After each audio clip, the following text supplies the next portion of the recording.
Hello, good morning ladies and gentlemen. Welcome to Grumman Pilot's YouTube channel. And this morning we're going to discuss the Type Certificate Data Sheet, the A16EA Type Certificate, which applies to all our four-place Grummans. And here's what the cover page looks like. It's a lot of information, but it starts off telling it from the FAA. But then as you go through it, you're going to be interested in some of the information on this document. And this one covers all the four-place Grummans. And so here we can see the current type holder is TrueFlight Holdings. And here's a list of all the type holders that ever had it and when it was transferred.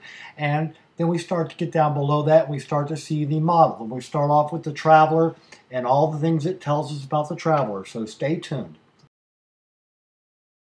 So after you get through all the preliminary information, then it wants to talk about the models that are covered. And in this particular type certificate, we have four models covered. The Alpha Alpha 5, the Alpha Alpha 5A, the Alpha Alpha 5B, and the AG 5B are all covered by A16EA.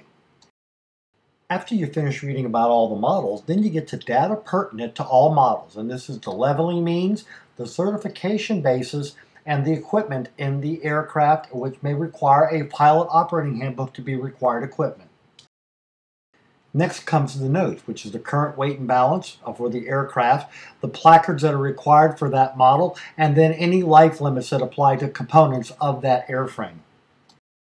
Then you begin the sections for each model of the aircraft in the type certificate. It'll talk about what the model does, and there are various things about that model that it wants to illuminate for you so you know that it is that particular model. And let's go through the list with you real quickly here. And for that model, it will ask you the engine, what fuel it requires, the engine limits, the propeller and propeller limits, the propeller spinner, the airspeed limits and calibrated airspeed, the CG range of the aircraft, and the empty weight CG. In addition, the maximum weight. What's your maximum baggage weight? Maximum cargo. What's the fuel capacity? What is the oil capacity? What are the control surface movements that are allowed? The serial numbers that are eligible, and the service life limits that apply to this airframe. Now, before we finish this list can be modified, and this is where the supplemental type certificate comes in. It is an amendment to the original type certificate.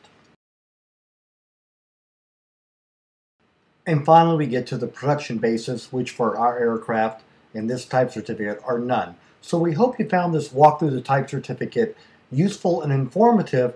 Thank you so much for watching, and have a great day flying your Grumman. And if you get a chance, read the type certificate.